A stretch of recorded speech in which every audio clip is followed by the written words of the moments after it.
Zimné slnko sa snažilo preniknúť cez šedé oblaky, keď sa v snehovej prikryvke ukryla žena, ktorej srdce sa stalo ťažkým od starostí. V poslednom dychu zašepkala meno svojho syna, ako by to bolo zaklínadlo, ktoré by ju mohlo zachrániť. Keď sa zdalo, že sa nočná mora stáva skutočnosťou, sused, prechádzajúci okolo, ju našiel včas a zavolal záchrannú službu. Keď sa prebrala, svetlo, ktoré ju zasiahlo, nebolo teplé ani upokojujúce. Bolo to ostré biele svetlo, ktoré jej pálilo oči, keď sa pokúsila otvoriť viečka. V pozadí sa ozývalo monotónne pípanie, pomalé a trpezlivé, ako by malo celý čas sveta. Ona však nie. V krku cítila sucho a jej končatiny sa zdali ťažké, ako by ich požičala niekomu inému. Pani Hale, počujete ma, ozval sa nad ňou ženský hlas, pokojný a profesionálny. Otočila hlavu a uvidela sestru, ktorá sa nad ňou skláňala. Jej jemný výraz spôsoboval, že jej srdce tlklo silnejšie. Upravila jej deku, aby ju zahalila, ale aj tak sa stále cítila chladná. Ste v nemocnici, povedala s úľavou. Jacksonville Memorial. Priviezli vás dnes skoro ráno, slovo, nemocnica, sa v jej hlave usadilo pomaly. Pokúsila sa prehovoriť, ale pery sa sotva pohli. Jej myšlienky klopítali ako nedokončené vety. Zasnívala sa nad snehom, temnotou a dverami, ktoré sa nikdy neotvorili. Ako dlho, spýtala sa, pričom jej hlas sa zachvel. Boli ste vonku niekoľko hodín, odpovedala sestra. Mali ste ťažkú hypotermiu. Ešte hodina vonku a nedopovedala. Nemusela. Zatvorila oči a spomienky sa vznášali kdesi na okraji jej vedomia, ako sen, ktorý sa nechcel zaostriť. V hlave mala len jednu myšlienku, tam vonku nemala byť. Nie takto. Keď sestra odišla, všimla si svoj telefón na malom stolíku vedľa postele. Bol pripojený na nabíjačku a obrazovka bola tmavá. Na chvíľu sa v nej objavil záblesk nádeje. Možno jej niekto volal. Možno sa Evan zľakol, keď zistil, že zmizla. S námahou natiahla stuhnuté prsty k telefónu a stlačila tlačidlo. Nič. Žiadne zmeškané hovory, žiadne správy, žiadne notifikácie. Len čas a dátum na displeji, kruté vo svojej jednoduchosti. Štedrý deň. Jej hruď sa sťahovala, nie z hnevu, ale s niečím ťažším, možno s pochopením, alebo jeho začiatkom. Neskôr do izby vstúpil lekár, vysoký muž s unavenými očami. Starostlivo a klinicky jej vysvetlil jej stav hypotermia, dehydratácia, šok.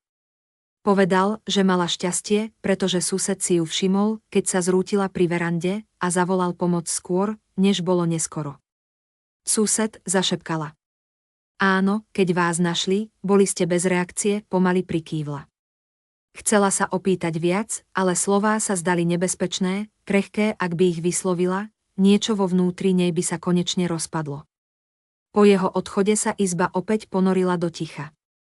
Pípajúci prístroj sa vrátil k svojmu monotónnemu rytmu. Hľadela na strop, skúmala jemné praskliny v maľbe a snažila sa pochopiť, ako sa z plánovania vianočnej večere dostala k ležaniu o samote v nemocničnej posteli. Mala som 72 rokov, bola som vdova a dôchodkyňa, ktorá celý život riadila školskú jedáleň. Moje dni sa točili okolo toho, aby som nasýtila iných, upratovala po nich a zabezpečila, že každý má, čo potrebuje, skôr než si sama sadnem k jedlu. Po smrti manžela som sama vychovávala svojho syna, pracovala som na 2 smenách, preskakovala jedlá, presviečajúc sa, že to je len dočasné a že to má svoj význam. Niekde po ceste sa zo mňa stala tá, ktorá čaká, tá, ktorá dáva, tá, ktorá rozumie. Jedného rána, keď sa šedé svetlo pomaly vkrádalo do mojej malej kuchyne, som pocítila, ako mi do hrude zasadil jeden myšlienku. Tichú, ale neochvejnú. To, čo sa stalo minulú noc, nebolo náhodou. A poprvýkrát, namiesto strachu, som v sebe cítila niečo iné, jasnosť. Spomienky sa vracali pomaly, nie v poradí, ale v pocitoch. Najprv teplo, potom nádej a nakoniec tichý strach, ktorý som vtedy odmietala pomenovať. Štedrý večer začal pre mňa skoro. Prebudila som sa pred svitaním vo svojom skromnom byte na južnej strane Jacksonville, vzduch bol dosť chladný na to, aby som si stiahla župan tesnejšie okolo seba, keď som sa presunula do kuchyne. Miesto bolo jednoduché, ale bolo moje. Naplnila som kanvicu vodou na kávu a stála som tam, počúvajúc známy zvuk chladničky, pričom som si dovolila veriť, že tento deň bude iný. Bolo mi povedané, že som pozvaná. To samo o sebe sa zdalo ako pokrok. Evan zavolal pred 3 dňami, jeho hlas bol roztržitý, ale zdvorilý. Hostíme večeru na štedrý večer, povedal. Rachel si myslí, že by bolo pekné, keby si prišla. Rachel si myslí, nie Evan chce. Všimla som si to, ale snažila som sa nad tým príliš nepremýšľať. Celý svoj život som prekladala sklamanie na trpezlivosť a opomenutie na pochopenie. Ráno som strávila prípravou jedla, ako som to vždy robila. Upiekla som pecanový chlieb, ktorý Evan miloval, keď bol chlapec, ten s dostatočnou sladkosťou, aby pôsobil ako rozmaznávanie. Starostlivo som ho zabalila, keď vychladol, a zaväzovala mašľu 2-krát, aby sa neuvoľnila. Pripravila som plnené vajíčka a malú nádobu s brusnicovým relisom môjho zosnulého manžela, recept napísaný jeho rukou na zžtnutom indexovom lístku. Kým sa všetko pieklo, vyložila som dary na svoju posteľ. Nič extravagantné. Svetre pre Evana, ktorý som našla v zľave. Voňavú sviečku pre Rachel, niečo neutrálne, aby nikomu nevadilo. Pre vnúčatá som vybrala knihy namiesto hračiek. Túto lekciu som sa naučila ťažkým spôsobom. Napriek tomu, keď som spočítala účty, pocítila som stiahnutie v bruchu. Takmer celý mesiac šetrenia vyčerpaný za jedno popoludnie. Stojí to za to, zašepkala som si, hladkajúc baliaci papier. Je to Vianoce. Pred odchodom som stála pred zrkadlom dlhšie než zvyčajne. Vlasy boli rečie než kedysi. Moja tvár bola pomarančová s vráskami, ktoré som občas nevedela rozpoznať. Pripla som si na kabát malý strieborný brošňu, ktorú mi pred rokmi daroval Evanov otec. Cítila som sa stabilne a videná. Cesta k nim bola prekvapivo tichá. Pozorovala som domy, ktoré prechádzali okolo, každý z nich žiaril svetlami a pohybom, rodiny sa už zhromažďovali. Cvičila som si, čo poviem, keď vojdeme dnu. Ako veľmi som bola hrdá na Evana a aká vďačná som bola, že som mohla byť súčasťou jeho života. V hlave som si dokonca predstavovala Rachel, ako sa usmieva. Skutočne sa usmieva, nie s tým napätým, zdvorilým úsmevom, ktorý si šetrila len pre mňa. Keď som dorazila pred ich dom, vyzeral dokonalé. Teplé svetlo sa vylievalo cez okná a ulice lemovali autá. Ešte predtým, než som zaklopala na dvere, som počula smiech. Na chvíľu som sa zastavila, ruka mi visela nad zvončekom. Povedala som si, aby som nemala veľké očakávania, že na mojom veku sú očakávania nebezpečné. Ale nádej má spôsob, ako sa potichu vkradnúť, neúnavná a vytrvalá. Zazvonila som na zvonček a dvere sa otvorili. Rachel stála vo svojich červených šatách, pohár vína v ruke. Jej úsmev bol rýchly a naučený. Ahoj, Margaret, povedala. Si tu, vošla som dnu, nesúc jedlo a darčeky a nechala som sa obklopiť teplom. Na chvíľu som skutočne verila, že som dorazila na miesto, kde patrím. Ešte som netušila, že už som bola hodnotená a považovaná za nepríjemnú. Teplo ma zasiahlo ako prvé. Nie len zo systému kúrenia, ale aj zo zvuku. Hlasy sa prelínali, poháre sa cinkali, hudba hrala potichu niekde hlboko v dome. Bol to zvuk, ktorý hovoril, prišla si neskoro, niečo už začalo bez teba. Rachel sa trošku odsunula, aby som mohla prejsť. Nešlo o plné privítanie, len o malú medzeru. Všetci sú v jedálni, povedala, už sa obracajúc preč. Prečo si najprv neodložíš veci v kuchyni, prikývla som a nasledovala ju, pričom som sa snažila nikoho nenaraziť, keď som prechádzala chodbou. Kabáty boli nahodené na lavičke. Topánky sa pekne radili pri stene. Dôkaz toho, že tu boli ľudia, ktorí vedeli, kde patrí. Kuchyňa bola jasná a bezchybne uprataná. Pulty boli vyčistené, okrem podnosov s predjedlami, ktoré vyzerali nedotknuto. Položila som tam svoj pekanový chlieb a omáčku, snažiac sa všetko usporiadať čo najlepšie. Bolo to inštinktívne, ako svalová pamäť. Strávila som 10 ročia tým, že som robila veci prezentovateľné, že som sa snažila byť nenápadná. Môžem s niečím pomôcť, spýtala som sa, obrátiac sa k Rachel. Ona však na mňa ani nepozrela. Krájala niečo na pultoch a jej náramky jemne cinkali s každým pohybom. Nie, len si teraz sadni. My to zvládneme. Sadni si, to slovo dopadlo ťažšie, než by malo. Sadla som si za malý stolík pri okne. Odtiaľ som jasne počula, čo sa deje v jedálni. Smiech sa zdvíhal a padal vo vlnách. Niekto rozprával príbeh, ktorý skončil potleskom. Následne sa ozval ďalší hlas. Hlas Evana. Čakala som, že príde za mnou. Určite to urobí. Každú chvíľu. Predstavovala som si, ako vstúpi, usmievajúc sa neisto, povie niečo ako, mami, prepáč. Je tu trochu blázinec. To bolo všetko, čo som potrebovala, znamenie, že vie, že som tam. Minúty plynuli. Potom ďalšie. Rachel sa pohybovala po kuchyni, zaneprázdnená, ale efektívna, ani raz sa mi nepozrela do očí. Keď som sa znova ponúkla na pomoc, potichu si povzdychla, ako by som žiadala o niečo neprimerané. Je to v poriadku, povedala. Len by si sa unavila, slová neboli hlasné, ale boli ostré. Cítila som, ako sa mi myšlienky zmieňajú v chaose. V tejto chvíli som si uvedomila svoje miesto, vek a to, aká som užitočná, alebo skôr, aká som zbytočná. V snahe zastaviť triašku rúk som si ich zložila do lona. Z dverí som zazrela tváre, ktoré mi boli neznáme. Možno to boli priatelia, kolegovia, ľudia, ktorí poznali Rachel natoľko, aby ju objali a smiali sa bezstarostne v jej domove. V tej chvíli som sa v tejto situácii necítila sama, ako by som bola iba cudzím prúkom v obraze, ktorý som si nevedela predstaviť.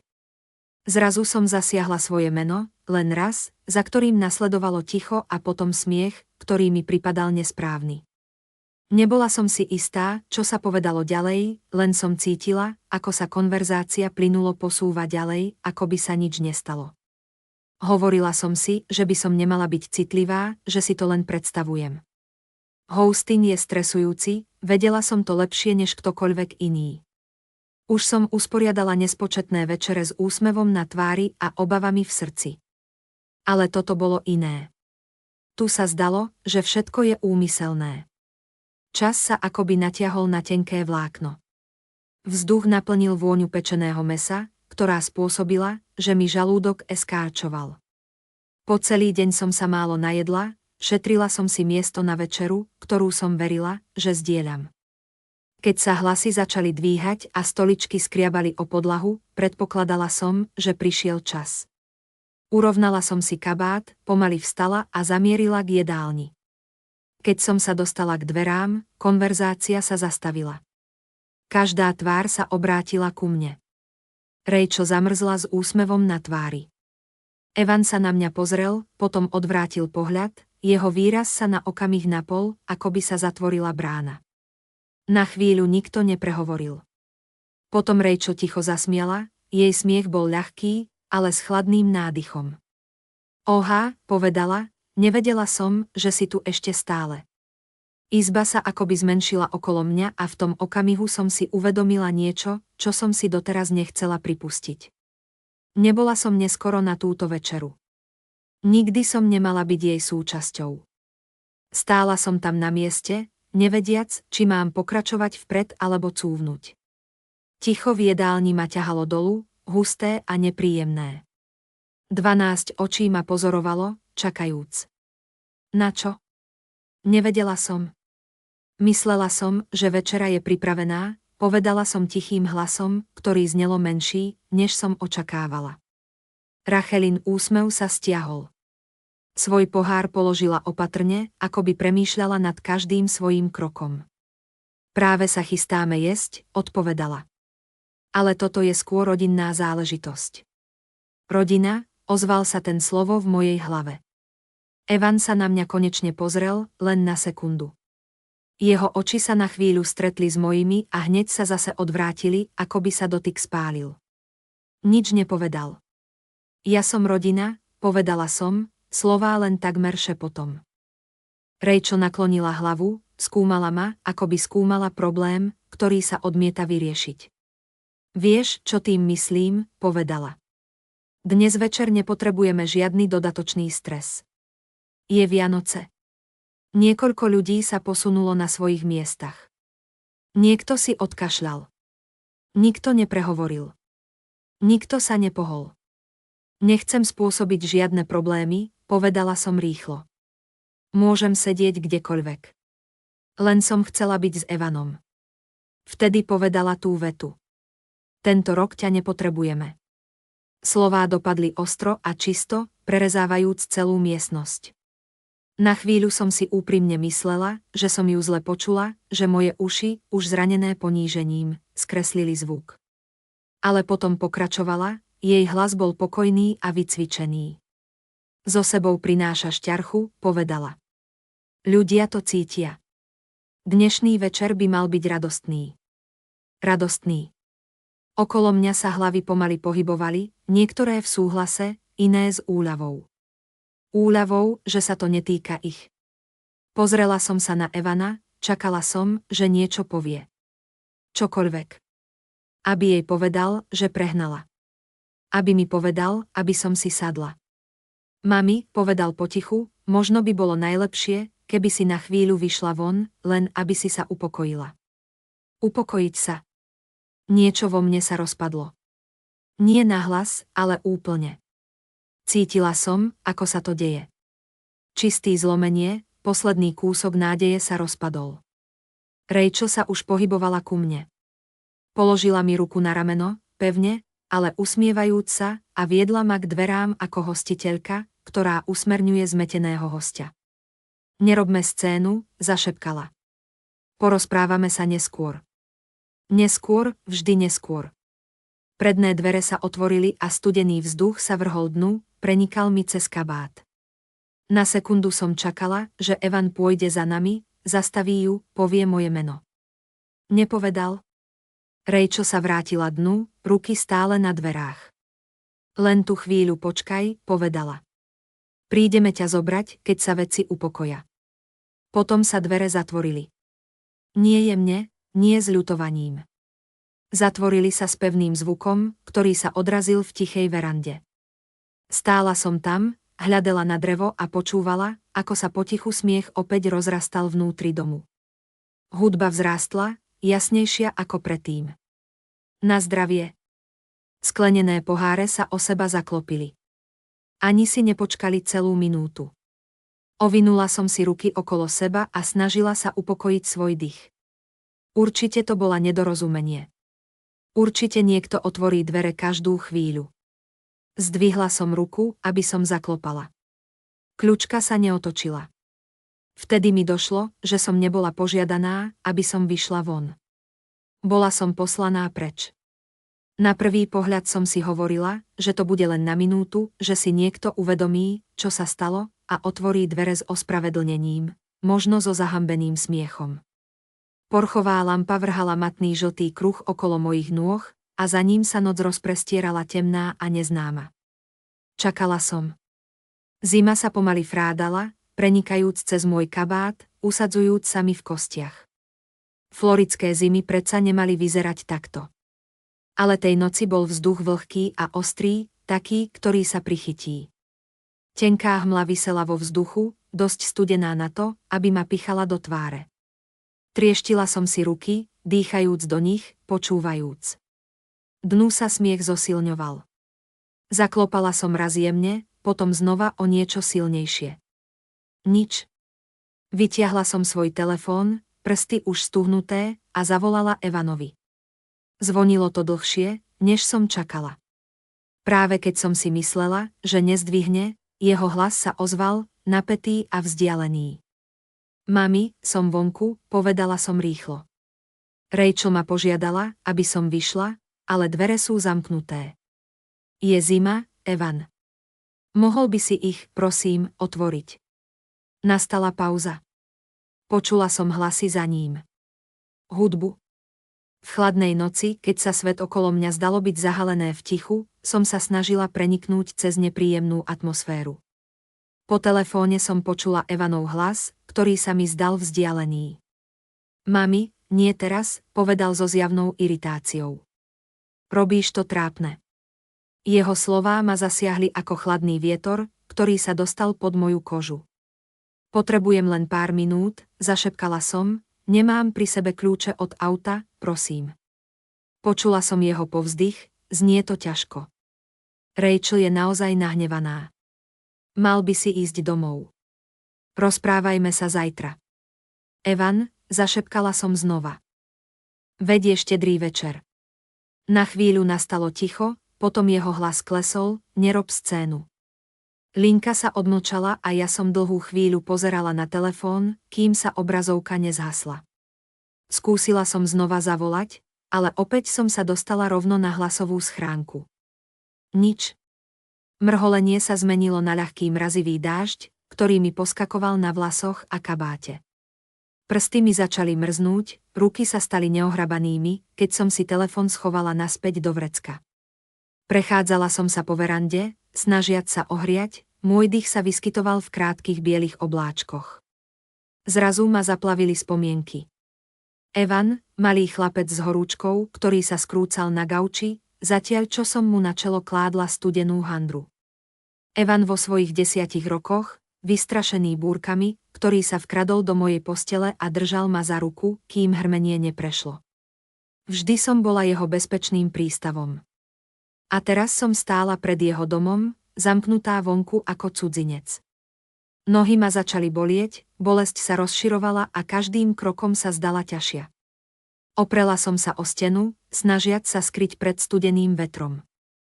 Chlad sa dostával všade, do mojich topánok, do mojich rukavíc, do mojich myšlienok. Na konci ulice prešla auto, svetlá na chvíľu osvetlili verandu, ale potom sa stratili v tme. Takmer som zdvihla ruku, no už bolo neskoro. Veranda sa zdala byť od domu vzdialenejšia, ako keby sa posunula a otiahla ma od všetkého teplého a ľudského. Znovu som zaklopala, tentoraz silnejšie, až ma kĺby pálili. Evan, zavolala som. Prosím. Môj hlas znela tenko a nepoznane. Zrazu sa mi podlomili kolená. Chytila som sa zábradlia, ale minula som ho a spadla na studený betón. Šok ma pripravil o dých. Snažila som sa postaviť, ale moje nohy ma neposlúchali. Pôsobilo to ťažko, bezmocne. Dážď prenikal cez môj kabát. Zuby mi drkotali bez kontroly. Moje myšlienky sa začali rozpadávať, unikajúc mi z dosahu. Stlačila som si ruky na hrudi, snažiac sa upokojiť dýchanie. Svetlo na verande sa rozmazávalo, zdvojnásobovalo a potom sa rozplývalo na okrajoch. Kdesi v diaľke som si myslela, že znovu počujem hudbu. Oprela som hlavu o stenu a oči sa mi zavreli. Evan, zašepkala som, nevediac, či som to povedala naozaj alebo len v myšlienkach. A potom ma pohltil chlad a všetko sa ponorilo do tmy. Keď som sa opäť prebudila, okolo mňa zavládlo ticho. Nie to ostré ticho snehu a noci, ale mäkké, tlmené a kontrolované. Bežiaci stroj bol stále prítomný, stabilný a trpezlivý, a svetlo v izbe sa zmenilo na bledú popoludňajšiu sivú. Na chvíľu som si nevedela spomenúť, kde som. Potom sa dostavila bolesť. Ruky ma pálili, nohy pulzovali a každé moje dýchanie mi sťažovalo hrudník. Keď som sa prebral v nemocnici, zbadal som, ako sa ku mne približuje sestra. Jej kroky sa jemne odrážali od podlahy, ako by sa snažila, aby ma nevyľakala. S úsmevom, ktorý mal upokojiť, mi povedala, dali ste nám poriadny strach. Ale teraz ste stabilní, prehletol som, hrdlo ma pálilo. Ako dlho som bol vonku? Na chvíľu zaváhala, potom opatrne odpovedala, niečo cez 3 hodiny, možno trochu viac, 3 hodiny. Čas, ktorý na mňa padol ako ťarcha. 3 hodiny na verande v chlade, zatiaľ čo môj syn sedel len 10 stôp od zamknutých dverí. Zavrel som oči, nie aby som zaspal, ale aby som potlačil myšlienky, ktoré ma mohli roztrhnúť. Neskôr, keď som ležal na posteli, sa dvere otvorili a vošiel muž. Bol stredného veku, v opotrebovanej bunde, v rukách držal pletenú čiapku. Ja som Tom, predstavil sa. Bývam 2 domy od vášho syna, rozprával, ako sa ráno vybral vyhodiť odpadky a na verande si všimol niečo tmavé. Najprv som si myslel, že je to taška alebo spadlá dekorácia. Potom som si uvedomil, že to som bol ja. Nepohol ste sa, povedal ticho. Skúsil som zaklopať na dvere, ale nikto neotvoril. Hneď som zavolal 911, poďakoval som mu, ale môj hlas bol hrubý od emócií. On len mávol rukou, ako by sa nechcel cítiť pohodlne s mojou vďačnosťou. Kto by neurobil to isté, povedal, aj keď sme obaja vedeli, že to nie je pravda. Keď odišiel, zostal som ležať a upieral pohľad na strop, pomaly si prehádzal spomienky na tú noc, bez milosti. Slová, dvere, Evanov hlas, ktorý mi hovoril, aby som nerobil scénu. Znovu som siahol po telefóne. Stále nič, žiadne ospravedlnenie, žiadne vysvetlenie, ani zmeškaný hovor. A vtedy sa vo mne niečo zmenilo. Strávil som dni, mesiace, roky ospravedlňovaním vecí. Evanova vzdialenosť, Rachelina chladnosť. Hovoril som si, že sú zaneprázdnení, vystresovaní, že ja som ten citlivý, že veľa žiadam len tým, že chcem byť súčasťou. Ale toto nebola nedorozumenie. Toto bola voľba. Vybrali si pohodlie pred svedomím, večeru pred slušnosťou, ticho pred zodpovednosťou. Toto poznanie neprinieslo hnev. Prinieslo jasnosť, pokojné a vyrovnané porozumenie, ktoré sa zdalo takmer horšie. Pretože ako náhle vidíte niečo jasne, už to nemôžete len tak zahodiť. Do miestnosti vošiel lekár a znova prešiel moje zdravotné záznamy. Povedal mi, že budem musieť ostať ešte 1 noc na pozorovanie a že mám šťastie. Toto slovo mi znelo prázdne. Šťastie ma nedostalo na tú verandu. Keď bola izba opäť prázdna, otočil som tvár k oknu. Vonku sa svet nadalej hýbal. Autá prechádzali, ľudia kráčali s kávou v rukách, kabáty zipsované tesne proti chladu. Život pokračoval, ľahostajný k tomu, že ten môj takmer skončil na verande cudzieho človeka. Premýšľal som o všetkých tých chvíľach, keď som Evanovi hovoril, je to v poriadku, aj keď to nebolo pravda. O všetkých tých časoch, keď som prehltnul bolesť, aby som zachoval pokoj. O všetkých tých chvíľach, keď som si vybral ticho, aby sa ostatní necítili nepohodlne. Ale žiac tam, slabý a vyčerpaný, som pochopil niečo, čomu som sa celý svoj život vyhýbal. Láska, ktorá ťa žiada, aby si zmizol, nie je láska. Bol to prvý úprimný myšlienka, ktorú som mal za roky. Keď sa pravda konečne vynorila na povrch, odmietla sa vrátiť späť do tmy. Ten rozhodujúci moment neprišiel s telefónnym hovorom ani s konfrontáciou. Prišiel potichu, tak ako väčšina pravd, keď konečne prestanete ignorovať ich prítomnosť. Na druhý deň v nemocnici ma navštívila sociálna pracovníčka, aby mi pomohla s vybavením prepustenia.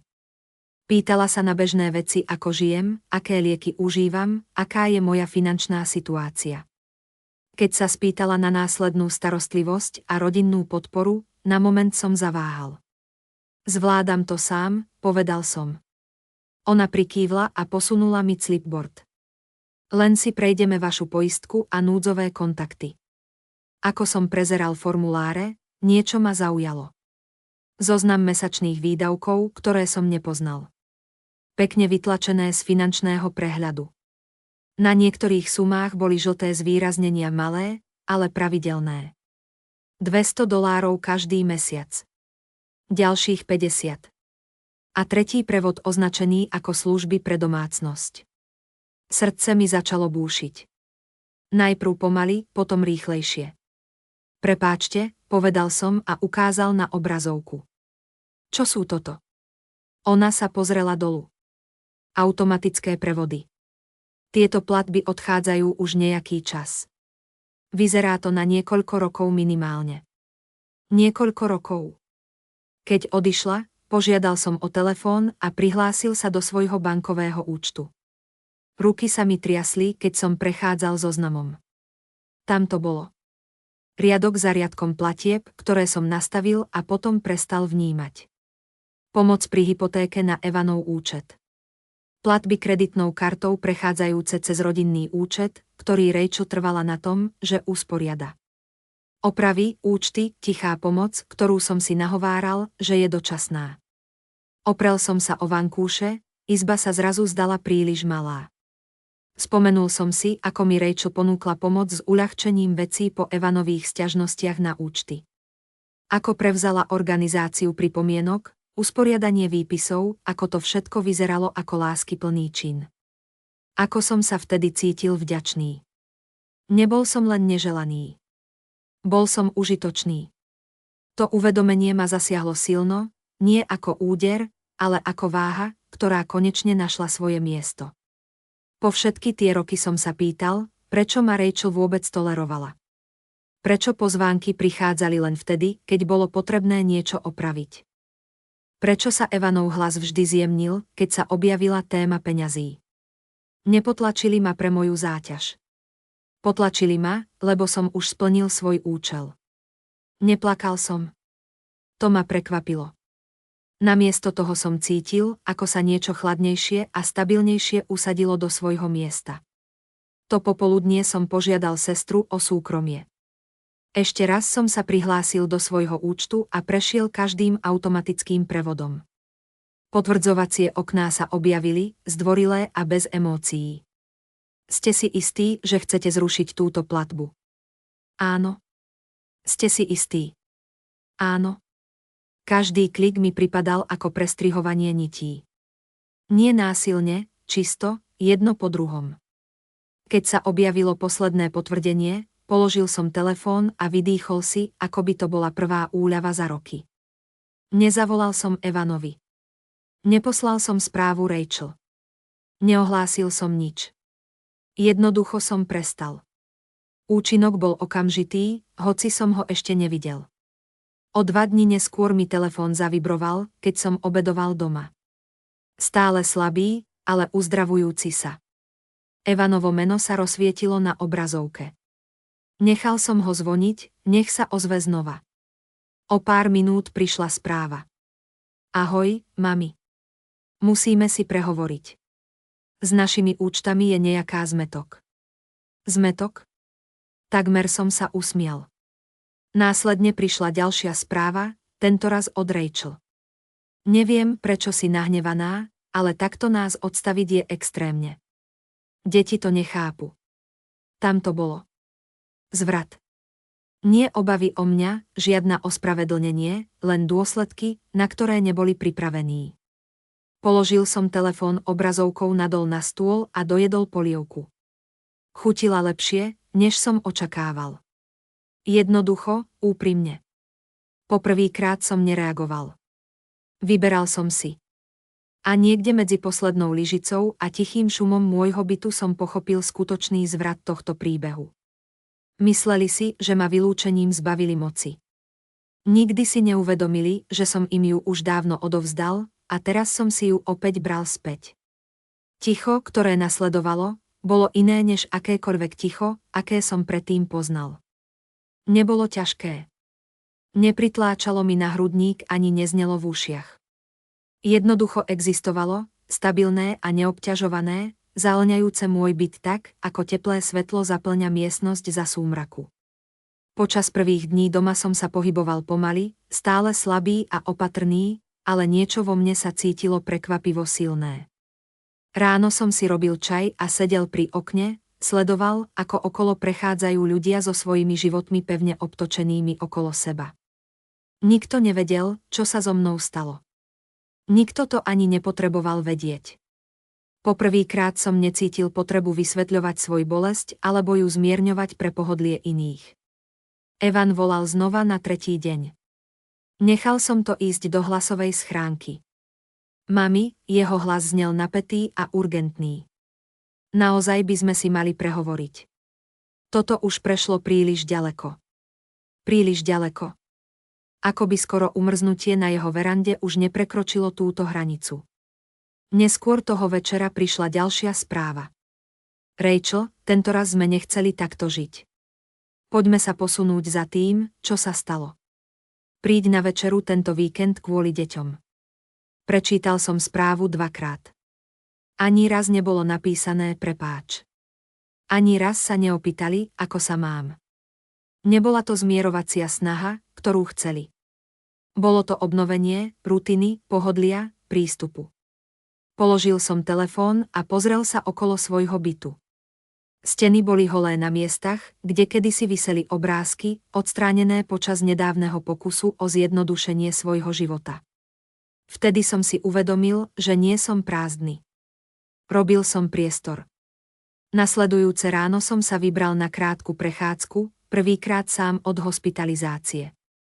Vzduch bol chladný, ale čistý. Každým krokom sa mi dýchalo ľahšie. Prešiel som okolo malého parku, kde sedela žena na lavičke, úplne pohroužená do čítania, neobťažovaná svetom. Závidel som jej pokoj. Potom som si uvedomil, že ho cítim aj ja. Tento popoludní som dostal list poštou. Bol od sestry, ktorá sa o mňa starala počas môjho pobytu. Písala o svojej matke, o tom, ako jej pohľad na moju tichú dôstojnosť pri všetkom, čím som si prešiel, pripomenul, aby volala domov častejšie. Poďakovala mi za moju lásku a trpezlivosť. Držal som ten list dlhú dobu. Noc bola tichá, keď sa môj telefón znova rozbuzal, no tentoraz som sa neponáhľala skontrolovať ho. Najprv som sa sústredila na umývanie riadu, na to, aby som si užila ten jednoduchý, ale uspokojujúci proces. Po umytí som si osušila ruky a zamyslene sa pozrela na displej. Znova Evan. Ale tentoraz som neodpovedala.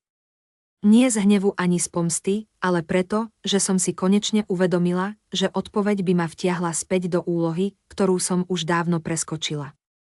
Nebola som už tou, ktorá vysvetľovala, odpúšťala bez vyžiadania, ani tou, ktorá zostávala ticho, aby sa ostatní necítili nepríjemne. Otočila som telefón displejom nadol a zhasla lampu. Môj byt sa zahalil do tmy, ktorá bola pokojná a bezpečná. Vonku mesto jemne hučalo, nezaujaté a predsa živé. Keď som si ľahla, spomenula som si na tú noc na verande, na chlad, na dvere, ktoré sa nikdy neotvorili. Potom som si uvedomila tento moment teplo, ktoré som cítila, nie od niekoho iného, ale zo svojho vnútorného sveta. Nič som nezískala. Neprišla žiadna ospravedlnenie. Nebola som pozvaná späť do ich životov na čestných podmienkach. Ale mala som niečo cenejšie. Môj vnútorný pokoj. A poprvýkrát za veľmi dlhý čas to bolo viac než dosť. Na konci dňa so mnou nezostalo chladno, zamknuté dvere ani nemocničná izba. Bolo to tiché pochopenie, ktoré prišlo nielen po tom, čo sa stalo, ale aj kým som sa stala. Uvedomenie si, že láska by nikdy nemala vyžadovať, aby ste prosili, znášali poníženie alebo sa vytratili len preto, aby ste udržali iných v pohodlí. Čo sa stalo na štedrý večer ma nezlomilo. Odhalilo to pravdu, ktorej som sa roky vyhýbala. A keď som ju konečne uzrela jasne, mohla som si zvoliť samu seba. Tento príbeh nie je o pomste. Je o prebudení. O tom momente, keď prestanete naháňať teplo od ľudí, ktorí vás nechávajú v chlade a naučíte sa vytvárať si vlastné. Z tohto príbehu vyplýva 5 životných lekcií. Prvá, láska, ktorá vás robí malými, nie je láska. Ak je vaša prítomnosť považovaná za ťarchu, nie je to vaša hodnota, ale ich schopnosť starať sa. Druhá, ticho môže byť silnejšie než konfrontácia. Niekedy nemusíte vysvetľovať svoj bolestný pocit tým, ktorí odmietajú počúvať. Odísť potichu môže byť prejavom sily. Tretia, hranice nie sú trest. Sú to ochrany pre časti vás, ktoré boli príliš dlho ignorované. Štvrtá, byť rodinou neospravedlňuje krutosť. Zdieľaná krv neospravedlňuje zdieľanú bolesť. Rešpekt nie je voliteľný. A piata, pokoj je niekedy najvýznamnejšou formou spravodlivosti. Keď prestanete naháňať lásku, ktorá vás zraňuje, vyčleníte priestor pre tú, ktorá lieči. Ak vás tento príbeh oslovil, zastavte sa na chvíľu a zamyslite sa. Akú lekciu ste si z neho vzali? A z akého mesta sa dnes dívate? Nezabudnite dať like, zdieľať a zanechať komentár nižšie. Vaša hlas je dôležitejší, než si myslíte.